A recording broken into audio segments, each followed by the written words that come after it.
Hello there, young Minecrafters. This is Uncle Troy, and today we are in the Nether. And why are we in the Nether? Well, we're expanding our Nether rail system. Minecart rails are particularly useful in the Nether because every step you make, every breath you take in the Nether counts as 8 in the Overworld. I almost said in the real world there, but I'm not so far gone that I think of Minecraft as the real world. Not yet, anyway.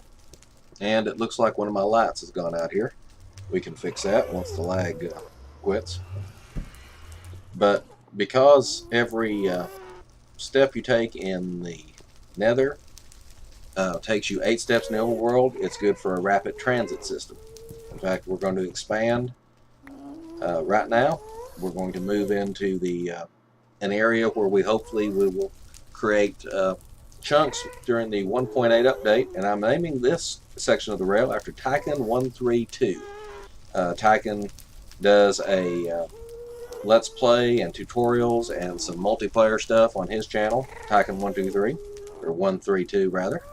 And it's his birthday coming up here later in August. He will be 20, I believe he said 22 years old. And since I just turned 44 years old, that just reaffirms my belief that everybody on the internet is half my age. So that just struck me as funny, and I thought, well, this is the gift I'll give him for his birthday. I will, name this section of rail after him. And he, of course, I'm sure, when I was that age, I preferred money or cool toys. Although, of course, when you're 22, you can't pretend you like cool toys anymore. But Tyken, this little section of the rail is for you.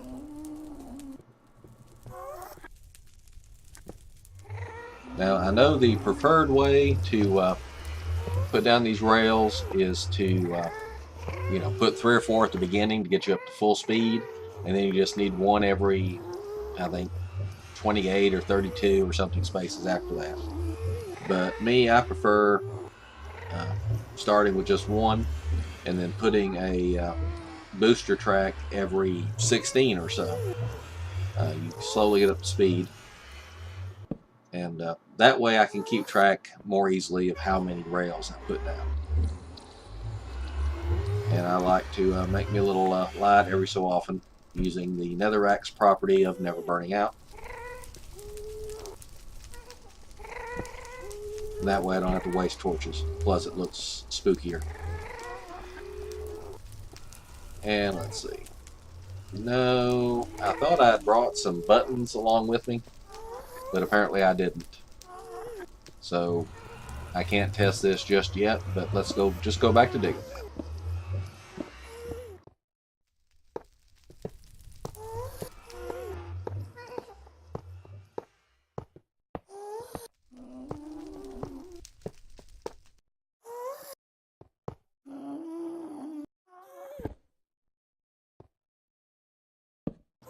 Alrighty, now just imagine that, about 14 more times, and you'll have the whole rail, which is planned to be about 256 long, because that's 2048 in the overworld. And let's see, maybe we can give it a test here.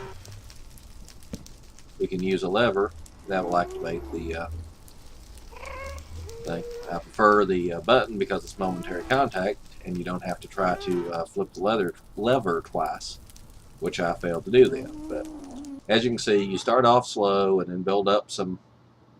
Well, that was unexpected. Apparently, if you hit the end, you'll bounce off and go back and forth. I was not aware that could happen.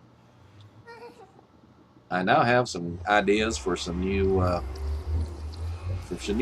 mechanisms and redstone little doodads later. But in the meantime, let's go back to laying track.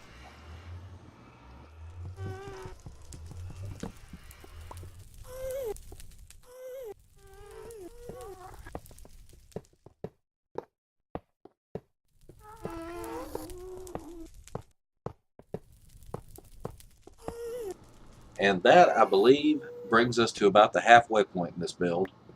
And I bet you're glad I'm editing a bunch of this out. There is pretty much no way to make this exciting, except maybe to, instead of, digging through the netherrack here at the roof of the world, very near the upper bedrock level, where it's safe.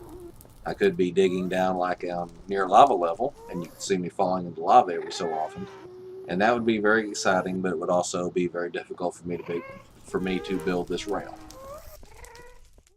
Well, it looks like we found some excitement after all. I was stepped back into the real world to pick up some supplies, and noticed we had a thunderstorm out here. And then I heard something walking around on the snow, and it was this here creeper. And okay, that wasn't supposed to happen. Alright, apparently when you're using shift to perch on the edge of half slabs, you should be very careful moving back and forth. Okay, that's why I wear armor. Alright, let's fix this up and get back to enjoying the storm. I certainly hope that crunching noise I keep hearing is me walking on the soil, the dirt here, and not some other creeper trying to sneak up on me. See if I can make this jump here, and oop, good. And in spite of my critics, my door still works, and opening and closing our gate. And I think I've had enough of this storm right now. Pretty to look at, but it's kind of distracting. So let's get back to work. The main reason I went back to the overworld was that I didn't have any smooth stone with me, and smooth stone is what you need to make buttons. And buttons are good for this rail system because they can temporarily turn on that powered rail just long enough to send you off on your way, but then they turn off so that when you come back they act as a brake so you don't bounce back and forth between your two destinations like I did earlier, which admittedly was kind of fun, but not what you want to do every day. Oops, somebody stop that minecart. Alright, back to work.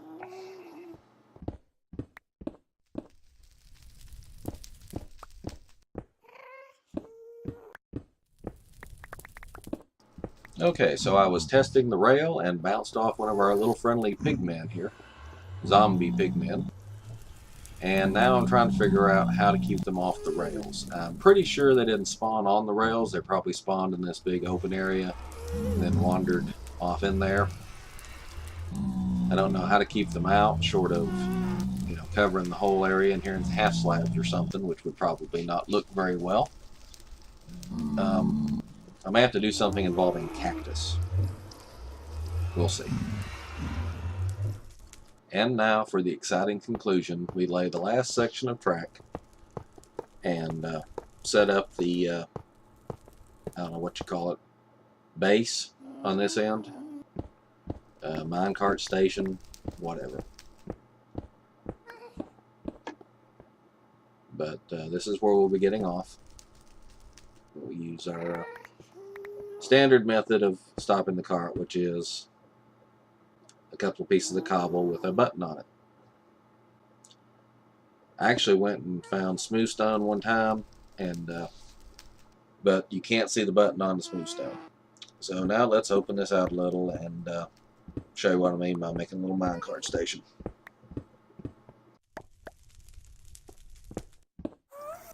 And there we go. That looks pretty good. You just make a few more lights here. Had to go get some glass. Alrighty. Now, come the future, and I swear that's the third time I've put that piece of glass there.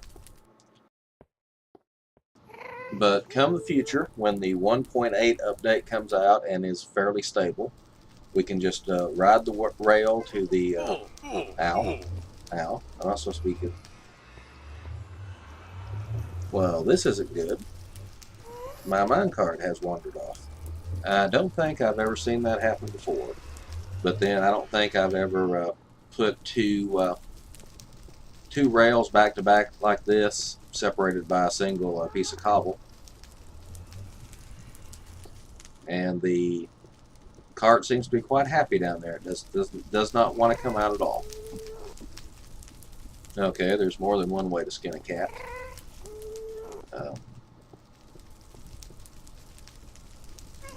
No, can't get to it from there either. Oop.